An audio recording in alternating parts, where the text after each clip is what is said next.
ଆପଣମାନେ ଡିଷ୍ଟ୍ରିବ୍ୟୁସନ୍ ସାରି ଦେଇଥିବେ। ମୁଁ ଦେଖନ୍ତୁ କେମିତି ଆମେ କେମିତି ଆମେ କ'ଣ କରିବା, ଫର୍ମ ଇନୋମୋରେସନ୍ ଯେଉଁ ଇଏଫ୍ ଫର୍ମ ଆମେ ଯେଉଁଟା କହୁଛି, ଏସ୍ଆଇଆର୍‌ର ଇଏଫ୍ ଫର୍ମକୁ ଏସ୍ଆଇଆର୍‌ର ଇଏଫ୍ ଫର୍ମ ଫିଲ୍ଅପ୍ ଏସ୍ଆଇଆର୍ ଯେଉଁ ଇଏଫ୍ ଫର୍ମକୁ କିପରି ଭାବରେ ନିର୍ଭୁଲ ଭାବରେ ଫିଲ୍ଅପ୍ କରିବା। ବହୁତଗୁଡ଼ା ଜିନିଷ ଦେଖନ୍ତୁ ଆପଡ଼େଟ୍ ହେଉଛି। ଏସ୍ଆଇଆର୍ ଯେଉଁ ଇଏଫ୍ ଫର୍ମ ଫିଲ୍ଅପ୍ କରିବା ଯେଉଁଟା ଅଫଲାଇନ୍‌ରେ, ହେଲା କି ଅଫଲାଇନ୍ କେଉଁମାନେ କରିବେ ବିଶେଷ କରି ନା ବିଏଲ୍ଓ ମାନେ କରିବେ, ହେଲା କି ବା ଜନସାଧାରଣ ମାନେ ଯେଉଁ କରିବେ, ଭୋଟର୍ସ ମାନେ।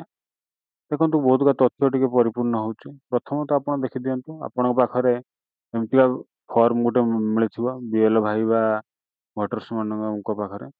ଫର୍ମକୁ ଆପଣ ଲକ୍ଷ୍ୟ କରିପାରୁଥିବେ, ଏଇଟା ପ୍ରିଣ୍ଟେଡ୍ ହେଇକି ଥିବ।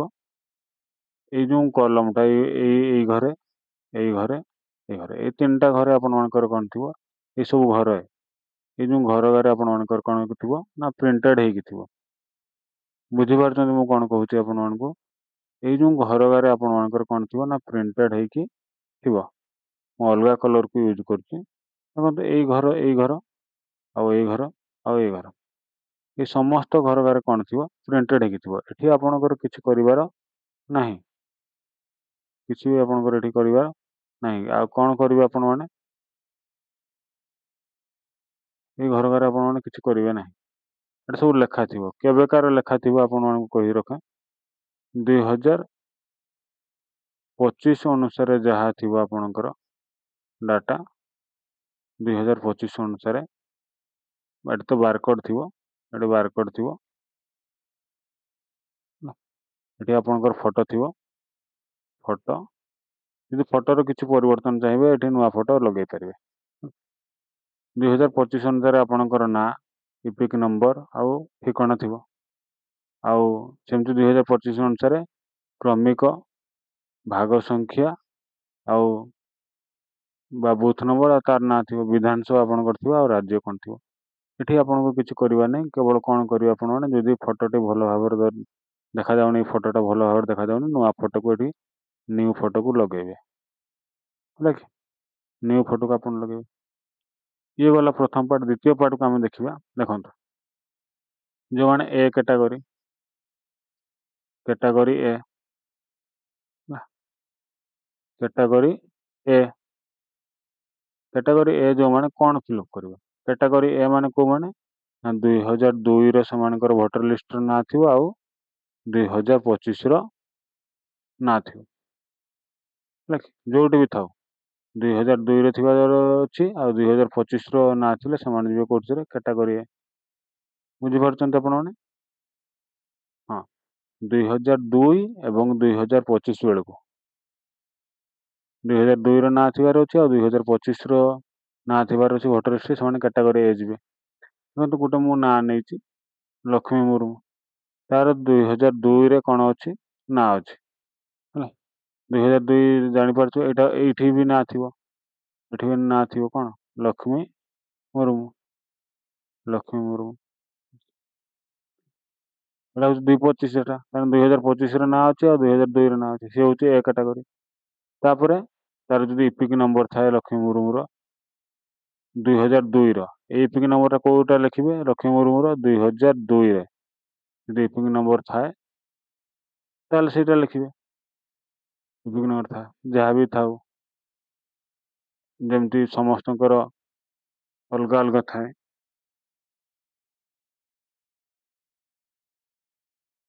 ଓ ଆର୍ ପରେ ଯାହା ସଂଖ୍ୟା ହେଇକି ଥାଏ, ଓ ଆର୍ ପରେ ଯାହା ସଂଖ୍ୟା ଥାଏ ତାକୁ ଆପଣ ଲେଖିବେ, ହେଲା ଯଦି ଉପଲବ୍ଧ।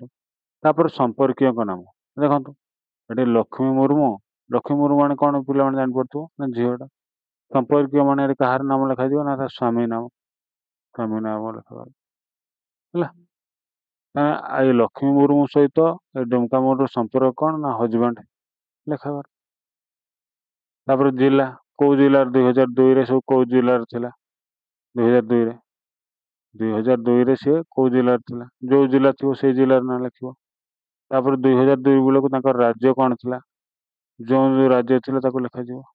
ତାପରେ 2002 ବେଳକୁ ତାଙ୍କର ବିଧାନସଭା କ'ଣ ଥିଲା, 2002 ବେଳକୁ ବିଧାନସଭା ଯାହା ଲେଖାଯିବ। ପୁଣି 2002 ବେଳକୁ ତାଙ୍କର ବିଧାନସଭା ମଣ୍ଡଳୀର ସଂଖ୍ୟା କ'ଣ ଥିଲା, ବିଧାନସଭା ଥିବ ତା କଡ଼ର ସଂଖ୍ୟା ଗୋଟେ ଥିବ, ତାକୁ ତ ଆପଣମାନେ ଲେଖିବେ। ଭାଗ ସଂଖ୍ୟା କ'ଣ ଥିଲା 2002 ବେଳକୁ, ତାକୁ ଲେଖିବେ। କ୍ରମିକ ସଂଖ୍ୟା 2002ରେ କ'ଣ ଥିଲା ତାକୁ ଲେଖିବେ।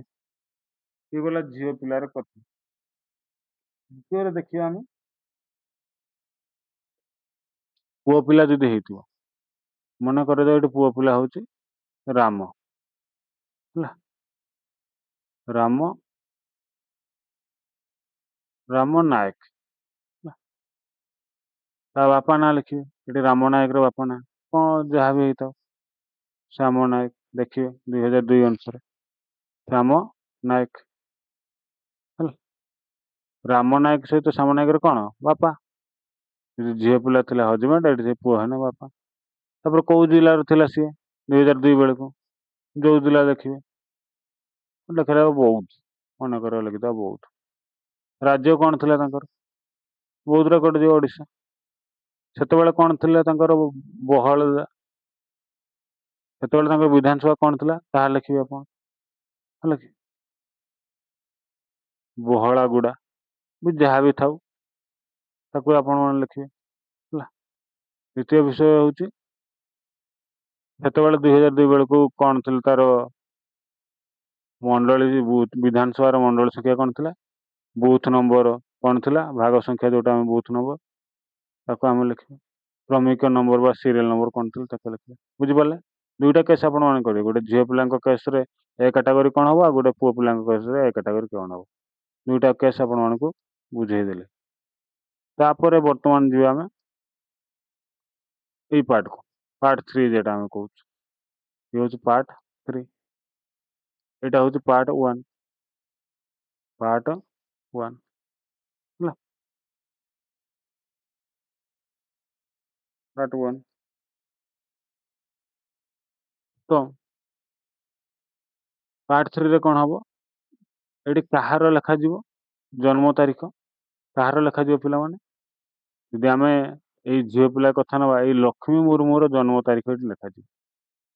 କେବେ ଜନ୍ମ ହେଇଥିଲା, ଡେଟ୍ ଅଫ୍ ବାର୍ଥ, ଯୋଉଟା ଆମେ କହୁଛୁ ଡେଟ୍ ଅଫ୍ ବାର୍ଥ କାହାର ଲେଖାଯିବ, ଲକ୍ଷ୍ମୀର ହେଲା। ଏଠି ସମସ୍ତ ଡିଟେଲ୍ସ ଲକ୍ଷ୍ମୀର ରହିବ। କୋଉ ଲକ୍ଷ୍ମୀ, ଏ ପ୍ରିଣ୍ଟେଡ୍ ଯାହାର ନାଁ ଅଛି, ଏଇ ପ୍ରିଣ୍ଟେଡ୍ ନାଁ, ଏଇ ପାର୍ଟର ନାଁ, ଏ ନିର୍ବାଚକଙ୍କ ନାଁ, ଏଇ ଯେଉଁ ପ୍ରିଣ୍ଟେଡ୍ର ନାଁ ଯାହାର ଥିବ, ଏ ପ୍ରିଣ୍ଟେଡ୍ର ଯାହା ନାଁ ଥିବ ତାର ସର୍ବିଶେଷ ତଥ୍ୟ ବିବରଣୀ ପାର୍ଟ 3ରେ ହେବ। ତ ଏଠି କାହାର ଲେଖାଯିବ ଗଲା, ଲକ୍ଷ୍ମୀ ମୁର୍ମୁର। ଲକ୍ଷ୍ମୀ ମୁର୍ମୁ, ତାର ଡେଟ୍ ଅଫ୍ ବାର୍ଥ କେତେ, ଆଧାର ସଂଖ୍ୟା, ତୁମେ ଆଧାର ସଂଖ୍ୟା ଯେଉଁ 12ଟି ନମ୍ବର ଥିବ ପିଲାମାନେ ଜାଣିଥିବ, ସାର୍ମାନେ ଜାଣିଥିବେ, ସେ 12ଟି ନମ୍ବରକୁ ଆପଣ ଛାଡ଼ି ଛାଡ଼ି ଲେଖିବେ। ମୋବାଇଲ ନମ୍ବର ଲେଖିବେ, ମୋବାଇଲ ନମ୍ବର ଯାହା ବି ଅଛି। ମୋବାଇଲ ନମ୍ବର କେତେଟା ଥାଏ, 3ଟା ଥାଏ ହେଲା କି। ମୋବାଇଲ ନମ୍ବର 3ଟା ଥାଏ, ତାକୁ ଆପଣମାନେ ଲେଖିବେ। ଅଭିଭାବକଙ୍କ ନାଁ, କାହାର ଅଭିଭାବକଙ୍କ ନାଁ ଲେଖିବେ ନା ପିତା ନାଁ, କାହାର ନା ପ୍ରିଣ୍ଟେଡ୍ର କାହା ନାଁ ଅଛି, ଲକ୍ଷ୍ମୀ। ଏ ଲକ୍ଷ୍ମୀ ମୁର୍ମୁର ତା ବାପା ନାଁ ଏଠି ଲେଖାଯିବ, ତା ପିତା ନାଁ ଲେଖିଲା। ଯଦି ତା ବାପାଙ୍କର ନାଁ ଇପିକ୍ ନମ୍ବର ଥାଏ, ବର୍ତ୍ତମାନର ଇପିକ୍ ନମ୍ବର ଯଦି ଥାଏ 2025ରେ ତା ବାପାଙ୍କର ଇପିକ୍ ନମ୍ବର ଯଦି ଥାଏ, ତା ବାପାଙ୍କର ଏଠି ଇପିକ୍ ନମ୍ବର ଲେଖାଯିବ, ଇପିକ୍ ନମ୍ବର ହେଲା, ଇପିକ୍ ନମ୍ବର। ଦ୍ୱିତୀୟ ବିଷୟ ହେଲା ତା ମାଆଙ୍କ ନାଁ ଲେଖିବେ। କାହାର ମାଆଙ୍କ ନାଁ ଲେଖାଯିବ ନା ଲକ୍ଷ୍ମୀ ମୁର୍ମୁର ମାଆଙ୍କ ନାଁ ଲେଖାଯିବ। ଲକ୍ଷ୍ମୀ ମୁର୍ମୁର ତା ମାଆଙ୍କ ନାଁ, ମାଆଙ୍କ ନାଁ ଲେଖିଦେଲେ।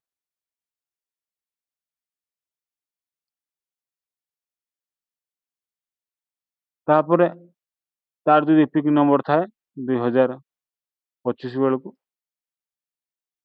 ତାକୁ ଲେଖାଗଲା ହେଲା। ତାପରେ ଆସିଲେ କ'ଣ ଆପଣମାନଙ୍କର, ତାଙ୍କ ସ୍ୱାମୀ, ଯଦି ସେଠି ଲକ୍ଷ୍ମୀ ମୁର୍ମୁ ଝିଅ, ଏଠି ତାହେଲେ କାହା ନାଁ ଲେଖାଯିବ, ପତି, ସ୍ୱାମୀ ନାଁ, ସ୍ୱାମୀ ନାଁ ଲେଖାଯିବ ହେଲା। ସ୍ୱାମୀ ନାଁ ଲେଖାଗଲା। ସ୍ୱାମୀ ନାଁ ଲେଖିଲା ପରେ ଯଦି 2025ରେ ତାର ଇପିକ୍ ନମ୍ବର ଥାଏ, ତାକୁ ଆପଣମାନେ ଲେଖିଦେବେ। ତାପରେ କ'ଣ କରିବ, ଏଠି କାହାର ଦସ୍ତଖତ ହେବ ନା ଲକ୍ଷ୍ମୀ ମୁର୍ମୁର, ଲକ୍ଷ୍ମୀ ମୁର୍ମୁର ଦସ୍ତଖତ ହେବ। ଏଠି BLO ଯିଏ ଅଛନ୍ତି ତାଙ୍କ ଦସ୍ତଖତ ମାରିବେ। ବୁଝିପାରିଲେ?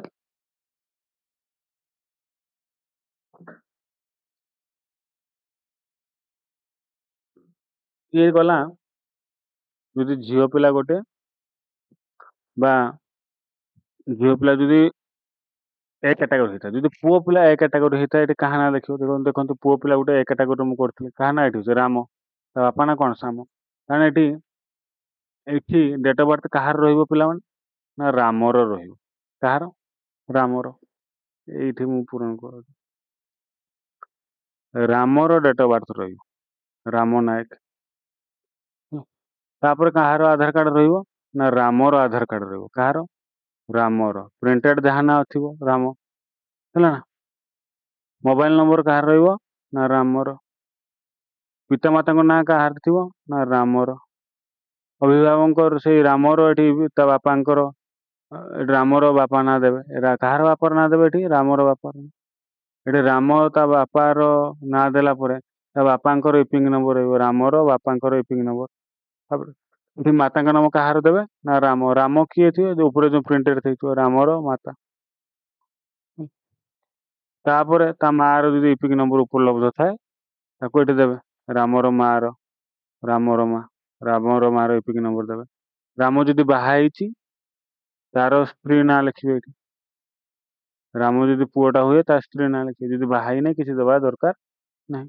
ତାପରେ ଇପିଙ୍ଗ ନମ୍ବର ଯଦି ଥାଏ ରାମ ତା ସ୍ତ୍ରୀର ଇପିଙ୍ଗ ନମ୍ବର, ତାହେଲେ ଏଠି ଆପଣମାନେ ଲେଖିଲେ, ହେଲା। ଦ୍ୱିତୀୟ ବିଷୟ ଆପଣ ଗୋଟେ ବୁଝନ୍ତୁ, ପ୍ରିଣ୍ଟେଡ୍ ର ଯାହା ନାଁ ଥିବ ତାହେଲେ ଆପଣ ତାହା ନାଁ ଦେବେ, ହେଲା କି? ପ୍ରିଣ୍ଟେଡ୍ ର ଯାହା ନାଁ ଅଛି ତାହା ଆପଣମାନେ ତା ନାଁ। ଏ ପ୍ରିଣ୍ଟେଡ୍ ଅନୁସାରେ ଯୋଉ ପ୍ରିଣ୍ଟ ପେଜ୍ ଟା, ଏଇଟା ହଉଛି ପ୍ରିଣ୍ଟ ପେଜ୍ କୁହନ୍ତୁ ଆମେ। ଯୋଉ ପ୍ରିଣ୍ଟ ପେଜ୍ ଜିରୋ ଫର୍ମ, ଏଇ ପ୍ରିଣ୍ଟେଡ୍ ର ଡିଟେଲ୍ସ ଏ ପାର୍ଟ 3 ରେ ହବ। ପ୍ରିଣ୍ଟେଡ୍ ର ଯାହାବି ତଥ୍ୟ କୋଉ ଲୋକର ତଥ୍ୟ ପୁରାଯିବ? ନା ପ୍ରିଣ୍ଟେଡ୍ ଯାହାର ନାମ ଅଛି, ପ୍ରିଣ୍ଟେଡ୍ ର ଯାହାର ନାମ ଅଛି ତାର ସବିଶେଷ ତଥ୍ୟ ଏଠି ଭରଣ କରାଯିବ। ବୁଝିପାରିଲେ? ଆଉ ଗୋଟେ କଥା ମନେ ରଖନ୍ତୁ, ଆଉ ଗୋଟେ କଥା କଣ ମନେ ରଖିବେ? ନା ଆପଣ ପୂରଣ କଲା ବେଳେ ପେଜ୍ 1 ପେଜ୍ କୁ 2 ପେଜ୍ ଭଲ ଭାବରେ କରିବେ। ଯେତେବେଳେ ଅପଲୋଡ୍ ହବ ଭଲ ଭାବରେ ଆପଣମାନେ ଅପଲୋଡ୍ କରିପାରିବେ। ଇଏ ଗଲା ଏ କ୍ୟାଟାଗୋରୀ ପାଇଁ। ବୁଝିପାରିଲେ? ତାପରେ ଯିବା ବର୍ତ୍ତମାନ B କ୍ୟାଟାଗୋରୀ। ସିଏ ଏ କ୍ୟାଟାଗୋରୀ ଗଲା, ତାପରେ ଏବେ କଣ ଯିବା? କ୍ୟାଟାଗୋରୀ B ପାଇଁ। Category B। କ୍ୟାଟାଗୋରୀ B କୋଉ ମାନଙ୍କର? ମନେ ରଖନ୍ତୁ ଗତ ଥର ଆମେ ଯୋଉ ମ୍ୟାପିଂ କରିଥିଲୁ, ହେଲା। ଗତ ଥର କାହାର? 2025 ର ନାଁ ଥିବ କେବଳ। କୋଉ ମାନଙ୍କର? 2025 ର ନାଁ ଥିବ ଯୋଉ ଭୋଟର। ଏଇ ନିର୍ବାଚକଙ୍କର କୋଉଠି ନାଁ ଅଛି? କେବଳ 2025 ର ନାଁ ଅଛି। ସେମାନେ ହଉଛନ୍ତି B କ୍ୟାଟାଗୋରୀ, ହେଲା। ଆଉ ଗୋଟେ କଥା ଆପଣ ମାନେ ଜାଣିଥିବେ ଯେ ଗତ ଥର ଆମେ କଣ ଥିଲୁ? ଯେଉଁମାନେ ବାହା ହେଇକି ଅଛନ୍ତି, ଯୋଉମାନେ ବାହା ହେଇକି ଆସିଛନ୍ତି ତାଙ୍କ କଥା ଆମେ କଣ କରିଥିଲୁ? ବାହା ହେଇକି ଆସିଛନ୍ତି, ବାହା ହେଇଛନ୍ତି ଯୋଉମାନେ ବାହା ହେଇଛନ୍ତି ତାଙ୍କ କଥା ଆମେ କଣ କରିଥିଲୁ? ସି। କିନ୍ତୁ ସେମାନେ ପ୍ରକୃତରେ ଏବେ କୋଉ କ୍ୟାଟାଗୋରୀ ଯାଉଛନ୍ତି? ନା B କ୍ୟାଟାଗୋରୀ ଯାଉଛନ୍ତି। କାରଣ କାହିଁକି?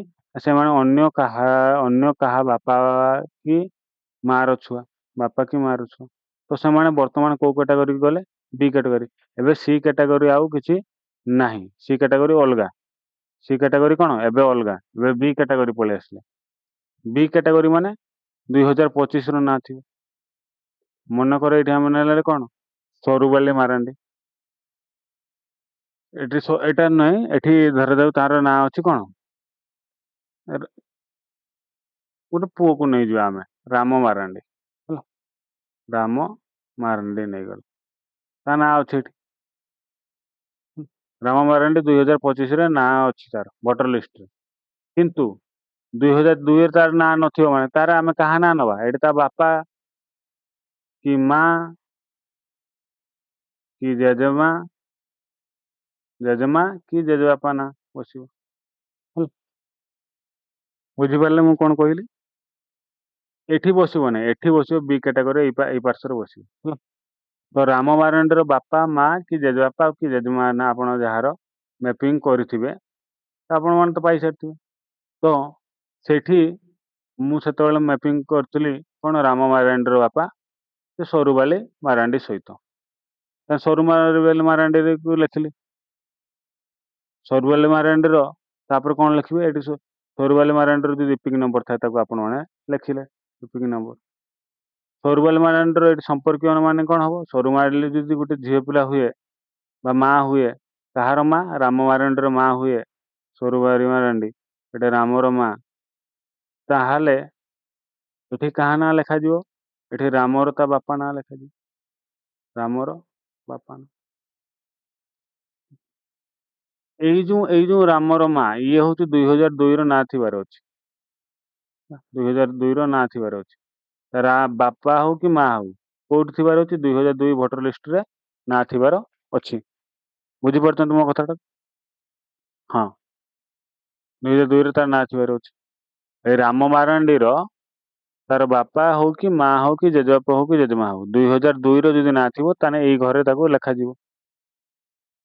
ଏଠି ଲେଖାଯିବ ତା ନାଁ ଲେଖାଯିବ। ତ ରାମର ମାର ନାଁ ଥିଲା, ମୁଁ ସେଥିପାଇଁ ଲେଖିଦେଲି। ତାପରେ ତା ବାପା ନାଁ ଲେଖିଦେଲି। ମା ନାଁ ଅଛି, ଏଠି ତା ବାପା ନାଁ ହେଇଗଲା। ଯଦି ବାପା ନାଁ ଥାନ୍ତା ଏଠି ତା ଜେଜେବାପା ନାଁ ଲେଖା ହେଇଥାନ୍ତା। ମା ନାଁ ଥିଲେ ବାପା ନାଁ ଲେଖାଯିବ, ବାପା ନାଁ ଥିଲେ କାହା ନାଁ ଲେଖାଯିବ? ଜେଜେବାପା ନାଁ। ଜେଜେବାପା। ଯଦି ତା ଜେଜେବାପା ନାଁ ଥାନ୍ତା ଏଠି ତାହେଲେ କ'ଣ ଲେଖା ହେଇଥାନ୍ତା? ତା ଜେଜେବାପାର ବାପା, ଜେଜେବାପାର ବାପା। ଯଦି ଜେଜେମା ନାଁ ଥାନ୍ତା କ'ଣ ଲେଖା ହେଇଥାନ୍ତା? ତାଙ୍କ ସ୍ୱାମୀ ତା ଜେଜେମାର ସ୍ୱାମୀ ନାଁ ଅର୍ଥାତ୍ ତା ଜେଜେବାପା ନାଁ ଲେଖା ହେଇଥାନ୍ତା। ଏମିତି ଲେଖା ହେଇଥାନ୍ତା ଏଇ ଘରେ। ବୁଝିପାରିଲେ? ତ ଏଠି ରାମର ମା ନେଲି, ଏଠି ରାମର ବାପା ନାଁ ଲେଖାଯିବ ଏଠି ହେଲା। ତାପରେ ଏଇ ଯୋଉ ରାମ ମା ସହିତ ରାମର ବାପାର ସମ୍ପର୍କ କ'ଣ? ହଜବେଣ୍ଡ, ଜାଣିପାରୁଥିବ। ତାପରେ ତାଙ୍କର ଜିଲ୍ଲା ଲେଖାଗଲା। ତାପରେ କ'ଣ ଲେଖାଗଲା? ରାଜ୍ୟ ଲେଖାଗଲା। ତାପରେ ବିଧାନସଭା କ'ଣ ଅଛି ତାକୁ ଲେଖି ଦିଆଗଲା।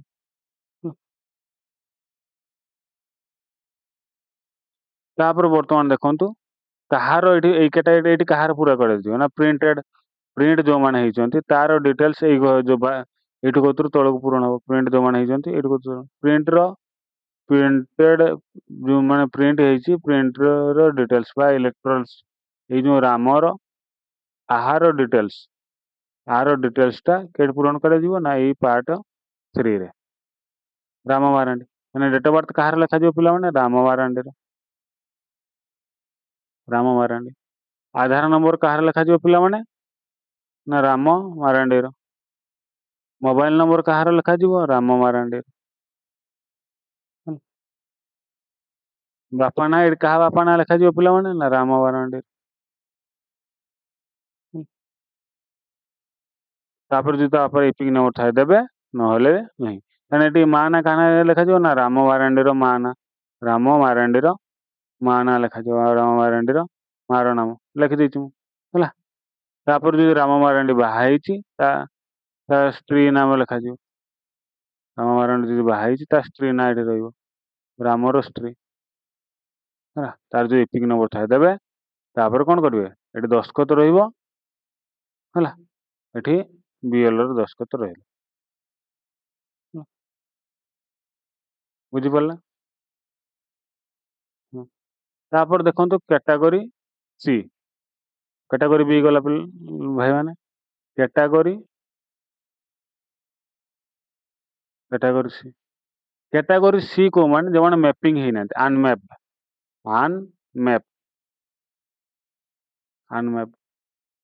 ଟୋଟାଲି ତାଙ୍କର 2002 କି 2002ର କେହି ସମ୍ପର୍କୀୟଙ୍କର ନାଁ ନାହିଁ। ତା ବାପା କି ମା କି ଜେଜେବାପା କି ଜେଜେମା କାହାରି ନାଁ ନାହିଁ। ବୁଝିଗଲା ନା? ବାପା ମା ଜେଜେବାପା ଆଉ ଜେଜେମା ନାଁ କାହାରି ନାଁ ନାହିଁ। ସେଇମାନେ ହଉଛନ୍ତି କ୍ୟାଟାଗୋରୀ ସି, ଅର୍ଥାତ୍ ସେମାନେ ମ୍ୟାପିଂ ହେଇନାହାନ୍ତି। ଯୋଉମାନେ ଅନମ୍ୟାପ୍ଡ ସେମାନେ ହଉଛନ୍ତି କ୍ୟାଟାଗୋରୀ ସି। ବର୍ତ୍ତମାନ ସେମାନଙ୍କର କ'ଣ ପୂରଣ କରାଯିବ? ଏଇ ଦୁଇଟା ପାର୍ଟ ପୂରଣ କରାଯିବ ନାହିଁ ହେଲା। କୋଉ ପାର୍ଟ ପୂରା କରାଯିବ? ନା ଏଇ ଘରଟା ପୂରଣ କରାଯିବ ହେଲା। ଏଇ ଘରଟା ପୂରଣ କରାଯିବ। ଏଇ ଘରଟା କେବଳ ପୂରଣ କରାଯିବ। କ'ଣ ପୂରଣ କରାଯିବ? ନା ଏଇଠି ଯାହା ନାଁ ଥିବ, ଏଇ ଯୋଉ ନିର୍ବାଚକ ଏଇ ଯୋଉ 0 ଫର୍ମରେ ପ୍ରିଣ୍ଟେଡରେ ଯାହା ନାଁ ଅଛି ତାର ଡିଟେଲ୍ସ କୋଉଠି ପୂରଣ କରାଯିବ? ଏଇଠି ଯଦି ଏଇ ପ୍ରିଣ୍ଟରର ନିର୍ବାଚକ ନାଁ ଅଛି ଆମେ ନେବା କ'ଣ? ମଧୁ ଟୁଡୁ ମଧୁ ଟୁଡୁ ମଧୁ ଟୁଡୁ ତାହେଲେ ମଧୁ ଟୁଡୁର ଡେଟ୍ ଅଫ୍ ବାର୍ଥକୁ ଆମେ ଲେଖିବା ଏଠି। ମଧୁ ଟୁଡୁର ଡେଟ୍ ଅଫ୍ ବାର୍ଥ କେତେ? ଯାହା ବି ହଉ ଯେତିକି ହଉଛି ହେଲା। ତାର ଆଧାର ନମ୍ବର ଗୁଡ଼ା ଆମେ ଲେଖିବା। ଆଧାର ନମ୍ବର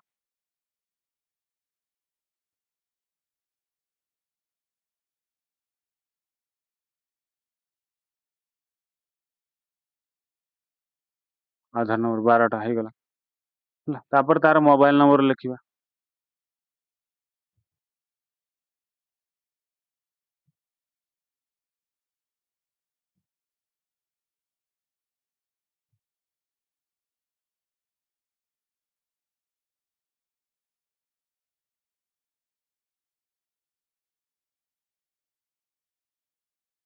କେତେ ନମ୍ବର ଥିବ ବୋଲେ 10 ଟଙ୍କା। 4 4 8 2 ଆଉ 10ଟା ପାର ହେଇଗଲା।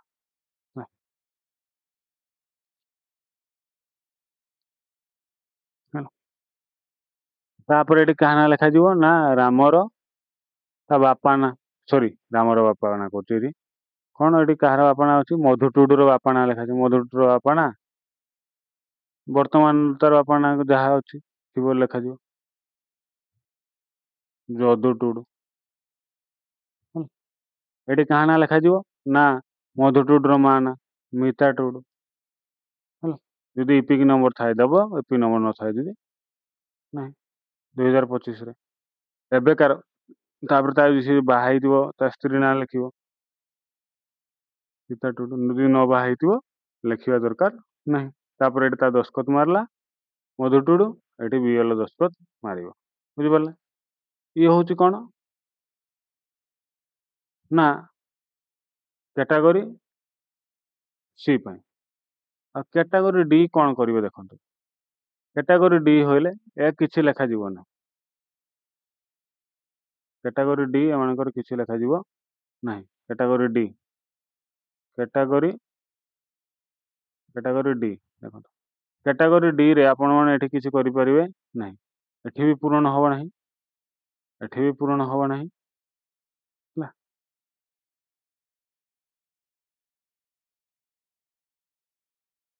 ଏଠି ବି ମଧ୍ୟ ପୂରଣ ହବ ନାହିଁ। ଏଇ ଘରକା ପୂରଣ ହବ ନାହିଁ। ଟିକେ ଖାଲି ରୁହନ୍ତୁ। କ୍ୟାଟାଗୋରୀ ଡି କୋଉମାନେ? ଯେଉଁମାନେ ମରିଛନ୍ତି, ଡେଡ୍, ଶିଫ୍ଟେଡ୍ ହେଲା। ଆଉ ମ୍ୟାରେଜ କେସ୍ ଯେତିକି ଆସିବ।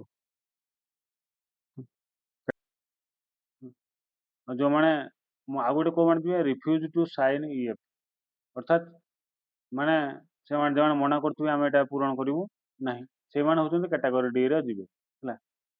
ରିଫ୍ୟୁଜ ଟୁ ସାଇନ୍ ଇଏଫ୍, ସେମାନେ କ୍ୟାଟାଗୋରୀ ଡି ରେ ଯିବେ। ବୁଝିପାରିଲେ? ଡେଡ୍, ଶିଫ୍ଟେଡ୍, ମ୍ୟାରେଜ, ଆବସେଣ୍ଟ ଏମାନେ କ୍ୟାଟାଗୋରୀ। ତ ସେମାନଙ୍କର କୋଉଟା ଏଇ ପାର୍ଟ ବି ପୂରଣ ହବ ନାହିଁ, ଏଠି ବି ପୂରଣ ହବନି। ଦ୍ୱିତୀୟ କଥା ହେଲା କଣ, ଏଇ ଘରକା ବି ସେମାନଙ୍କର ପୂରଣ ହବନି। ଏଇ ଯୋଉ ପାର୍ଟ, ଏଇ ପାର୍ଟ ଆଦୌ ପୂରଣ ହବନି।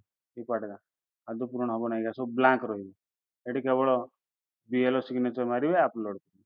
ଗୋଟେ କଥା ମନେ ରଖନ୍ତୁ ଆପଣମାନେ, ସବୁବେଳେ ଫର୍ମ ଯେତେବେଳେ ପୂରଣ କରୁଛନ୍ତି କ୍ୟାଟାଗୋରୀ ଏ ଆଉ ବି, ବାପା ମାଙ୍କ ନାଁ କମ୍ପଲସରି ରଖିବେ। ପାର୍ଟ ଯୋଉ 3 ଯେଟା ଆମେ କହୁ ଏଟା କମ୍ପଲସରି ହେଲା। ଏଟା କମ୍ପଲସରି ରଖିବେ, ଏଟା କମ୍ପଲସରି। ବୁଝିପାରିଲେ? ବାପା ମାଙ୍କ ନାଁ ନିହାତି କମ୍ପଲସରି। ଅର୍ଥାତ୍ ଯାହା ବି ଡାଟା ଆମକୁ ଦେଇଛି କମ୍ପଲସରି ଆପଣମାନଙ୍କୁ ନିହାତି ରଖିବା ପାଇଁ ପଡ଼ିବ। କମ୍ପଲସରି ବାପା ମାଙ୍କର ଡାଟା। ବୁଝିପାରିଲେ? ମୁଁ ଆଶା କରୁଛି ଆପଣମାନେ ବୁଝିପାରୁଥିବେ। ଆଉ ଗୋଟେ କଥା ମନେ ରଖିବେ, ଏଇଠି ଧର ପୂରଣ କରୁଛନ୍ତି ହେଲା, କ୍ୟାଟାଗୋରୀ ବି ରେ ଆଉ ଗୋଟେ କଥା ମନେ ରଖିଥାନ୍ତୁ। ଏଠି ଆପଣଙ୍କୁ କେତେବେଳେ ହେଲ୍ପ ହେବ। ଏଠି ଦେଖନ୍ତୁ, ଏଠି ରାମ ମାରାଣ୍ଡି, ଏଠି ରାମ ମାରାଣ୍ଡିର ଏଟା କିଏ? ତା ମା। ସାଇଡରେ ଲେଖିଦେଇଥିବେ କଣ, ଯେ ମଦର ବା ମା ଲେଖିଦେବେ। କାହିଁକି ଲେଖିବେ ନା ଯେତେବେଳେ ଆପଣମାନେ ଅନଲାଇନ୍ କରିବେ ସେତେବେଳେ ଆପଣମାନଙ୍କ ପାଇଁ ହେଲ୍ପଫୁଲ୍ ହେବ। ଯେ ରାମ ହେଉଛି ରାମ ମାରାଣ୍ଡିର ମା ହେଉଛି କିଏ? ସୌରବାଣୀ ମାରାଣ୍ଡି, ମଦର। ଯେତେବେଳେ ଆପଣ ପୂରଣ କରିବେ ଅନଲାଇନରେ, ଏଠି ଗୋଟେ ଅପସନ୍ ଆସିବ ଯେ ଏଇ ଆଇ ଲୋକ ସହିତ, ଯେଉଁ ପ୍ରିଣ୍ଟେଡ୍ ଲୋକ ସହିତ ଆର ସମ୍ପର୍କ କଣ, ମଦର। ସେତେବେଳେ ଆପଣ ଏଠି ସାଇଡରୁ ଯୋଉ ଲେଖି ରଖିଥିବେ ତାହେଲେ ଆପଣଙ୍କ ସହିତ, କେବଳ ଏଟା ବିଶେଷ କରି କୋଉମାନଙ୍କର, କ୍ୟାଟାଗୋରୀ ବି ପାଇଁ, ଆଉ କୌଣସି କ୍ୟାଟାଗୋରୀ ପାଇଁ ଆବଶ୍ୟକ ନାହିଁ, କ୍ୟାଟାଗୋରୀ ବି ପାଇଁ। ବୁଝିପାରିଲେ? ଆଶା କରୁଛି ଏତେ ବଡ଼ ଭିଡ଼ିଓଟା ହେଇଛି, ଆଶା କରୁଛି ଆପଣମାନେ ଭଲ ଭାବରେ ବୁଝିଥିବେ ଆଉ କୌଣସି ଅସୁବିଧା ମଧ୍ୟ ଆପଣମାନଙ୍କୁ ହେଇ ନଥିବ। ଧନ୍ୟବାଦ। ଭିଡ଼ିଓକୁ ଭଲ ଭାବରେ ଦେଖି ଭିଡ଼ିଓଟା ହୁଏତ ଲମ୍ବା କିନ୍ତୁ ସମ୍ପୂର୍ଣ୍ଣ ଭାବରେ ମୁଁ ବୁଝେଇ ଦେଇଛି। ଏ କ୍ୟାଟାଗୋରୀ କ'ଣ, ବି କ୍ୟାଟାଗୋରୀ କ'ଣ, ସି କ୍ୟାଟାଗୋରୀ କୋଉଟା ପୂରଣ କରିବା, ଡି କ୍ୟାଟାଗୋରୀ କୋଉଟା ପୂରଣ କରିବା। ଯେଉଁମାନେ ଯେଉଁ କହିଲି ଡି କ୍ୟାଟାଗୋରୀ ପୂରଣ କରିବେ ସେଠି ଆପଣମାନେ କ'ଣ କରିବେ, କୌଣସି ପୂରଣ ହବନି, ଖାଲି ସିଗ୍ନେଚର ଦେବେ। ସେଠି ଯଦି ଲେଖିବେ ତଳେ ତା ତଳେ କ'ଣ ଲେଖିବେ, ଅନକଲେକ୍ଟେବୁଲ। ଆଉ ଗୋଟେ କଥା ମୁଁ କହିବା ପାଇଁ ଭୁଲି ଯାଇଥିଲି, ଯେଉଁମାନେ ଡି କ୍ୟାଟାଗୋରୀ ମରିଯାଇଛନ୍ତି ବା ଆବସେଣ୍ଟ ଅଛନ୍ତି ଏଇଠି ତଳେ ଲେଖିବେ କ'ଣ, ଅନକଲେକ୍ଟେବୁଲ, ଅନକଲେକ୍ଟେଡ ଲେଖିଲେ କ'ଣ ପାଇଁ ନା ଡେଥ୍, ଯାହା ଯାହା ରିଜିନ୍ ଥିବ ଲେଖିଦେବେ। ଡେଥ୍ ଯଦି ଥିବ ଡେଥ୍ ଲେଖିବେ, ଆବସେଣ୍ଟ ଯଦି ଥିବ ଆବସେଣ୍ଟ ଲେଖିବେ ହେଲା। ଆଉ ସିଫ୍ଟେଡ ଯଦି ଥିବ ସିଫ୍ଟେଡ ଲେଖିବେ। ଆଉ ଯଦି ରିଫ୍ୟୁଜ ଟୁ ସାଇନ୍ ଥିବ ରିଫ୍ୟୁଜ ଟୁ ସାଇନ୍ ଲେଖିଦେବେ, କେବଳ କ୍ୟାଟାଗୋରୀ ଡି ପାଇଁ। ବୁଝିପାରିଲେ? କ୍ୟାଟାଗୋରୀ ଡି ପାଇଁ ଆପଣଙ୍କୁ ବୁଝେଇଦେଲି, ସେଠି କିଛି ଅସୁବିଧା ଆପଣମାନଙ୍କର ହବାର ନାହିଁ। ଆଶା କରୁଛି ଆପଣମାନେ ବୁଝିପାରିଥିବେ। ଭିଡ଼ିଓକୁ ଭଲ ଭାବରେ ଦେଖିବେ, ବୁଝିପାରିବେ।